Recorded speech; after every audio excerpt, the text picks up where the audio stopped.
हाँ तो नमस्कार मेरे प्रिय भाइयों बहनों, आप सभी का फिर से स्वागत है इस यूट्यूब चैनल में। आज की वीडियो में हम लोग बिहार बोर्ड अर्धवार्षिक परीक्षा 2024 के लिए क्लास 9th का सोशल साइंस का एग्ज़ाम का क्वेश्चन पेपर देखने वाले हैं, जो कि आप लोग का 24 तारीख को सेकेंड पाली में एग्ज़ाम होने वाला है। आज की वीडियो में हम इसका ऑब्जेक्टिव प्लस सब्जेक्टिव दोनों चीज़ कवर करने वाले हैं। तो वीडियो आपके लिए बहुत ही इंपॉर्टेंट है, वीडियो में लास्ट तक बने रहेगा। और अपने दोस्त, जो भी आपके दोस्त साथी आपके साथ इस वर्ष क्लास 9th में अध्ययन कर रहे हैं, उनके पास इस वीडियो को शेयर कर दीजिएगा। चैनल पर नए हैं तो चैनल को सब्सक्राइब कर लीजिए, ताकि आने वाला वीडियो का नोटिफिकेशन आपको सबसे पहले प्राप्त हो सके। और हम आपको बतला दें कि नीचे जो लाइक का बटन दिया गया है, वह लाइक एक निःशुल्क काम है, मतलब उसमें कोई पैसा नहीं लगता है, इसलिए एक लाइक का बटन जरूर से दबा दीजिएगा। तो चलिए सबसे पहले हम आपको सब्जेक्टिव के क्वेश्चन की ओर लेकर चलते हैं, सब्जेक्टिव का आंसर करवा देते हैं और उसके बाद फिर ऑब्जेक्टिव का आंसर की दिखला देंगे। इससे आपका भी समय बचेगा और हमारा भी समय बचेगा।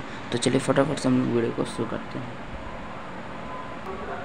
तो देखिए यहाँ से आप लोग का सब्जेक्टिव का क्वेश्चन शुरू होता है। सब्जेक्टिव के क्वेश्चन में सबसे पहले आप लोग का लघुत्तरीय प्रश्न है। पहला, भारतीय संविधान की दो विशेषताओं को लिखना है। तो आप संघवाद और एकात्मक संयोजन के बारे में थोड़ा सा लिख सकते हैं, और लिखा हुआ संविधान की इकाई यह भी आप लिख सकते हैं। उसके बाद आपका दूसरा प्रश्न है कि एकल नागरिकता क्या है। तो एकल नागरिकता प्रत्येक नागरिक के मौलिक अधिकारों और दायित्व का प्रेरित करता है। कोई भी व्यक्ति चाहे किसी भी धर्म जाति का हो, बिना किसी सवाल पूछे देश में घूम सकता है। एकल नागरिकता प्रदान नहीं हो करते हैं अर्थात प्रत्येक व्यक्ति को अपने राज्य के साथ साथ नागरिक का भी, देश का नागरिक भी प्राप्त हो। मतलब एकल नागरिकता कहने से तात्पर्य है कि कोई भी व्यक्ति अगर भारत में रह रहा है तो उसके लिए वह भारत ही कहलाएगा। अगर कोई बिहार में रह रहा है तब भी वो भारतीय ही कहलाएगा, वह बिहारी नहीं कहलाएगा, क्योंकि ये नागरिकता हमारे यहाँ एकल नागरिकता है और अमेरिका ये सब देश में दोहरी नागरिकता है। मतलब वहाँ पे अगर आप राज्य में रहेंगे तो राज्य का अलग से आधार कार्ड बनाना होगा, और आपका सरकार यानी देश का अलग से आधार कार्ड बनाना होगा। लेकिन हमारे भारत में ऐसा कुछ नहीं है। हमारे भारत में बस आपको भारत का आधार कार्ड बना लिए तो उसी से पूरा भारत में आप कहीं भी घूम सकते हैं। लेकिन विदेशों में, अमेरिका जैसे देशों में, यदि आपने एक राज्य का आधार कार्ड बनाया है तो आप दूसरे राज्य में नहीं जा सकते हैं। तो यही आपका एकल नागरिकता होता है। और अगला बात करें तो अगला आपका सामूहिक खेती से क्या समझते हैं। तो सामूहिक कृषि ऐसी कृषि को कहते हैं जिसमें किसान मिलकर कृषि का उद्योग चलाते हैं।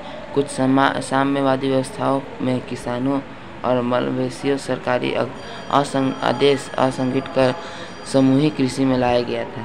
मसलन भूतपूर्व सोवियत संघ का कोल खाज प्रणाली में ऐसा होता था। मतलब सामूहिक कृषि इसके नाम ही से पता चला है कि जब किसान और मजदूर साथ मिलकर काम करते हैं तो वैसा प्रक्रिया सामूहिक खेती कहलाता है। आगे हम लोग बात करें तो अगला आपका प्रश्न है कि प्रथम विश्व युद्ध के दो कारण लिखना है। तो प्रथम विश्व युद्ध का दो कारण लिख सकते हैं कि इसका शुरुआत ऑस्ट्रिया के उत्तराधिकारी आर्क डी फर्डिनेंड की हत्या थी, और प्रथम विश्व युद्ध का मुख्य कारण थी सैन्यवाद, राष्ट्रवाद, साम्राज्यवाद, गुप्त कूटनीति और अंतर्राष्ट्रीयवाद था। कोई भी आप इसमें लिख सकते हैं। अगला प्रश्न है कि रोम बार्टिल टोक्यो धुरी क्या है। तो रोम बार्टिल टोक्यो धुरी द्वितीय विश्व युद्ध में लड़े जाने वाले देशों का ऐसा सैन्य गठबंधन था। इसे धुरी शक्तियाँ एक्सिस पावर्स भी कहा जाता था। इस गठबंधन में नाजी जर्मनी, फासीवादी इटली और जापान का साम्राज्य शामिल था। मतलब यहाँ पे रोम बार्टिल टोक्यो धुरी, मतलब आप लोग का प्रथम विश्व युद्ध में दो ठे जो गुट था, एक ठे आपका था धुरी राष्ट्र, एक ठे था आपका मित्र राष्ट्र। तो वहीं पे यहाँ पे आपको धुरी राष्ट्र के बारे में लिखना है। धुरी राष्ट्र का अन्य नाम है रोम बार्टिल टोक्यो धुरी। तो आप लिख दीजिएगा कि इसका धुरी राष्ट्र नाम है, एक्सिस पावर अन्य नाम है। इसमें जर्मनी, इटली और जापान इत्यादि राष्ट्र शामिल थे।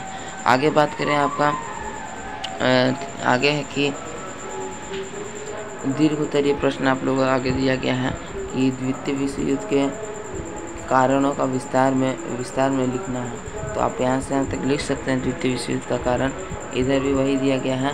और उसके बाद आपका अंतिम प्रश्न है कि तुष्टीकरण की नीति पर प्रकाश डालें। तो तुष्टीकरण की नीति का आप आंसर यहाँ से यहाँ तक लिख सकते हैं। तो इस प्रकार से आपका सब्जेक्टिव का आंसर हमने करवा लिया। आप वीडियो पॉज करके इसे लिख लीजिए। अब हम बात कर लेते हैं फटाफट से ऑब्जेक्टिव के आंसर की। तो देखिए यहाँ से आपका Bihar board class 9 social science objective का आंसर यहाँ से है। इसमें आपका पहला का बी, दूसरा का डी, तीसरा का ई, चौथा का ई, पाँचवा का बी, इस प्रकार से दिया गया है। 30 प्रश्न का उत्तर आपको केवल 24 लिखना है। तो आप वीडियो पॉज करके लिख लीजिए और एग्ज़ाम में कल आपको पूरा खाली उतार के आ जाना होगा। तो 30 तक हमने बताया है, आपको केवल 24 का ही आंसर देना है। तो इस प्रकार से हमने आपको ऑब्जेक्टिव का भी आंसर के दिखला दिया, प्लस में आपको सब्जेक्टिव का भी आंसर की दिखला दिया। तो आशा करते हैं कि आपको वीडियो पसंद आया होगा। वीडियो कैसा लगा कमेंट करके बताइएगा।